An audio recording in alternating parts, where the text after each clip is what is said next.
don't miss.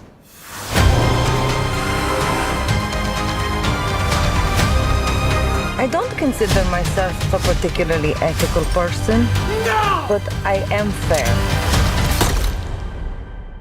I subscribe to unconventional punishments.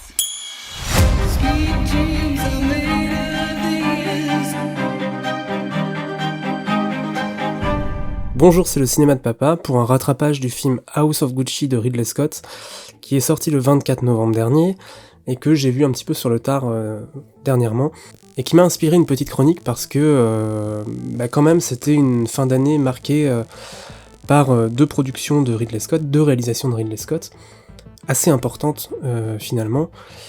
The Last Duel qui est sorti un petit peu avant, en septembre ou en octobre, et ce fameux The House of Gucci qui, contrairement à Last Duel, m'a bien moins convaincu. The Last Duel était un super film qui m'avait beaucoup surpris, une bonne surprise, un bon retour de Ridley Scott aux manettes. Et là, sur House of Gucci, j'ai senti une petite régression quand même une bonne grosse régression par rapport à The Last Duel, notamment en termes de narration, en termes de scénario, même en termes de réalisation, peut-être moins inspiré que sur son film médiéval, malgré un casting vraiment 5 étoiles. On a Lady Gaga, Adam Driver, Al Pacino, Jeremy Irons, Jared Leto.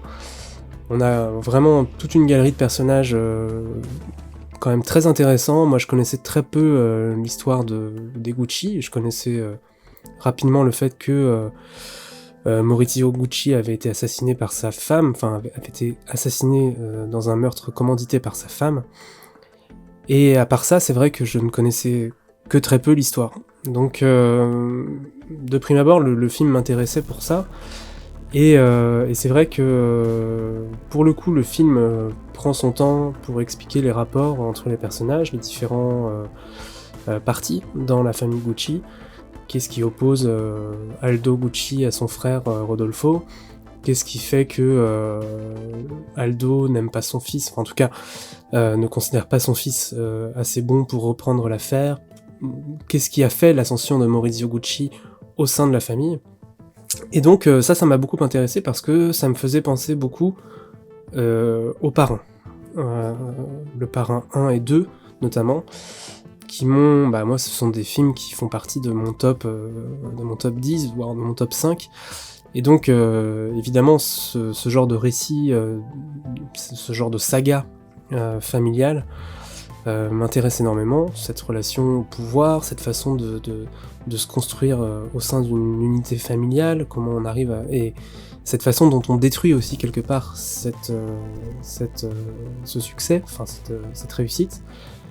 Et c'est vrai qu'il y a un parallèle évident entre Maurizio Gucci et Michael Corleone dans Le Parrain, puisque à la base c'est quelqu'un qui est en marge de sa famille, qui souhaite pas forcément reprendre les affaires, et qui va se faire appeler par le pouvoir, par l'argent, par ce rapport de domination sur les autres, et qui va devenir une sorte de monstre au sein de l'unité familiale. Et donc, voilà, cette ascension et cette chute vertigineuse, eh bien oui, c'est clairement un parallèle avec Michael Corleone. On est encore plus là-dedans parce qu'on a Al Pacino qui fait partie du casting et qui assure une sorte de transition. C'est une sorte de... Pour le coup, lui, il prend le rôle plutôt d'un Vito Corleone dans l'histoire. Mais voilà, il y a ce côté vraiment référentiel au parrain qui pouvait que m'attirer à la base, et je dois dire que ce côté-là m'a pas trop déçu dans le film parce que effectivement on est vraiment dans ce type de récit. Même la réalisation de Ridley Scott pour le coup est assez élégante, elle essaye quand même de s'inscrire vraiment dans une démarche un petit peu similaire. Maintenant, moi ce qui m'a gêné sur le film, parce qu'on raconte à la fois donc la trajectoire de Maurizio et celle de Patrizia, donc sa femme interprétée par Lady Gaga, qui terminera par être complètement rendue folle à la fois par sa rupture amoureuse et ce rabaissement social, et qui va la pousser à commanditer le meurtre de son ex-mari. On suit ces deux personnages, et donc il y a un parallèle, et donc il y a un croisement un petit peu entre eux, et le film, là où il ne m'a pas du tout convaincu, là où j'ai trouvé que le scénario vraiment était dans un entre-deux, c'est ce mauvais équilibre entre tragique, puisque l'histoire est tragique, et comique, parce qu'on a vraiment des personnages un petit peu guignolesques dans le récit, dont celui de Jared Leto, qui joue le cousin de Maurizio Paolo. Et lui, je l'ai trouvé un petit peu à côté, même si le personnage en lui-même est attachant, parce qu'on sent que voilà, c'est un personnage en souffrance, qui puisait son histoire avec son père, qui est joué par Al Pacino, donc est intéressante. On voit à la fin, c'est même assez émouvant, leur rapprochement. Dans l'adversité, ils arrivent à se rapprocher. Mais en fait, le film, voilà, aussi un petit peu entre le grotesque, le romanesque, le tragique, le comique. Et ça, j'ai trouvé que l'équilibre était vraiment très très mal amené.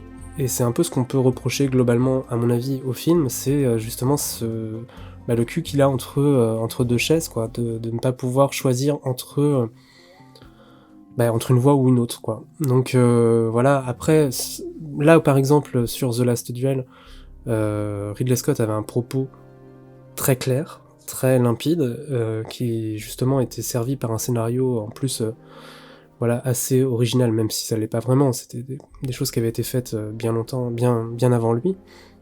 Mais ce récit en 3 points de vue était intéressant, était bien construit, il servait vraiment un propos limpide.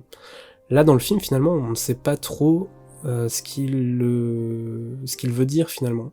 On sent que à la fois, il critique ce pouvoir, cette quête d'argent, cette quête de mainmise, mais à la fois, on sent qu'il est aussi fasciné par ça. C'est un peu le problème des films qui traitent... j'ai revu il y a peu de temps le film sur Saint-Laurent, avec Gaspard Ulliel, et c'est un peu le reproche que je peux faire à tous ces films qui traitent de la mode. Bon, c'est pas quelque chose qui, moi, de base, m'attire spécialement, et donc j'ai l'impression qu'on raconte beaucoup, que ce monde-là est quand même assez superficiel, qu'il est quand même bercé dans une sorte de grande bourgeoisie un petit peu creuse, quoi, j'ai l'impression.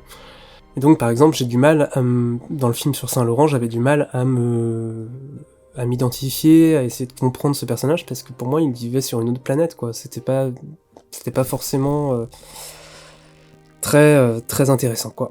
Sur House of Gucci, j'ai ressenti un petit peu ça, dans le sens où tout ce qui a trait à la mode, tout ça m'intéressait très peu. Maintenant, le film allait un petit peu plus loin, parce qu'on parlait de manière plus généraliste, de manière plus grandiose, de la famille et tout ça. Mais voilà, c'est un monde qui m'attire pas trop, en fait, et je pense que House of Gucci ne fait que confirmer ça, finalement. Et donc voilà, le manque de clarté du scénario fait que j'étais un petit peu paumé, même s'il y a des scènes qui sont vraiment intéressantes, notamment, voilà, comme je disais, le rapport entre Al Pacino et Jared Leto est vraiment assez émouvant. Mais le personnage de Maurizio, donc Adam Driver, est un petit peu... là où, par exemple, là, le parallèle avec le parrain que je faisais, Michael Corleone, c'est un personnage qui est qui n'est pas antipathique, qui arrive à... on arrive à presque comprendre un petit peu son cheminement, même si c'est un monstre et qu'il est presque inhumain. Le personnage de Maurizio, en fait, on a du mal à comprendre un petit peu ce truc-là, on ne sait pas trop pourquoi déjà il fait ces choix-là de, par exemple, d'écarter telle ou telle personne, qu'est-ce qui le motive très profondément, parce qu'on sent qu'il y a l'influence de Patrizia à un moment, on sent qu'il a des déceptions affectives aussi avec ses cousins, avec ses oncles et tout, mais en fait rien qui ne justifie véritablement tout ça. Donc c'est un petit peu frustrant, parce que je pense que c'est juste des petits ajustements d'écriture qui auraient pu rendre le personnage beaucoup plus clair, et peut-être même le propos global aussi beaucoup plus clair. Là, il manque peut-être ce petit truc. Le personnage de Lady Gaga, Patrizia, est un petit peu plus... est un petit peu mieux écrit dans ce sens-là, puisqu'on comprend tout à fait ce qu'il en est. Maintenant, en termes d'interprétation, pour moi, elle est un petit peu à côté.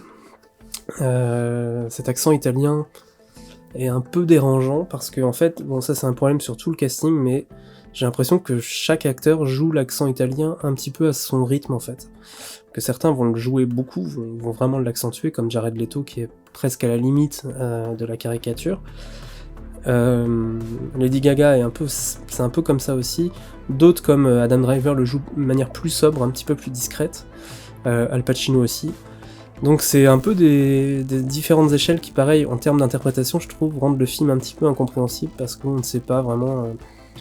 on a l'impression qu'il n'y a pas d'harmonisation, en fait, finalement, dans la façon de jouer, enfin en tout cas dans la façon d'envisager cet accent italien, cette reconstitution, finalement.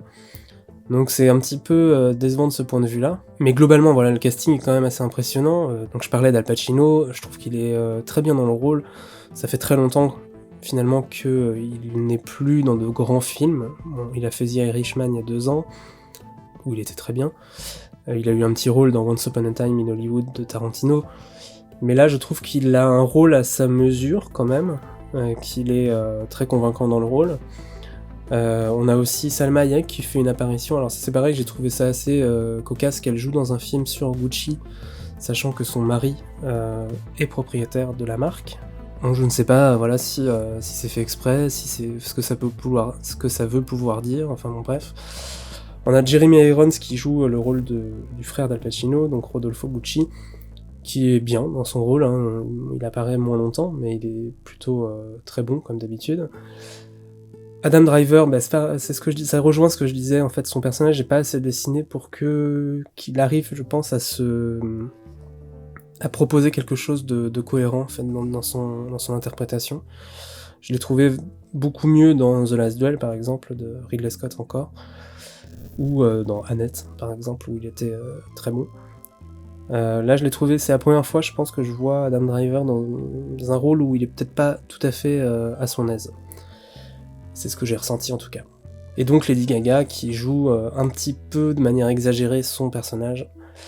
Et là où, par exemple, dans Star is Born, elle pouvait tout à fait convaincre parce qu'elle était dans un élément qu'elle connaissait tout à fait, là, peut-être qu'avec justement cette façon de surjouer, peut-être qu'avec cet accent, elle a trouvé peut-être une limite, en tout cas sur ce type de rôle-là, mais rien qui ne soit tout à fait choquant pour l'ensemble. Mais je sais pas, c'est un problème, voilà, ça joue justement sur ces différences de tonalité dans le film, qui rendent un petit peu le tout compliqué à apprécier. Donc voilà, c'était mon retour un peu mitigé quand même sur House of Gucci de Ridley Scott, qui est sorti donc en novembre dernier, et que j'ai rattrapé il y a peu, et que je vous encourage quand même à aller regarder, puisque c'est quand même une proposition de Ridley Scott, c'est pas n'importe qui, et ça vous permettra de vous rendre compte par vous-même si le film est raté ou non. N'hésitez pas à me dire en commentaire ce que vous en aurez pensé, et n'hésitez pas à vous abonner à la chaîne, ça fait plaisir. Merci pour votre soutien, et je vous souhaite une bonne journée. Ciao.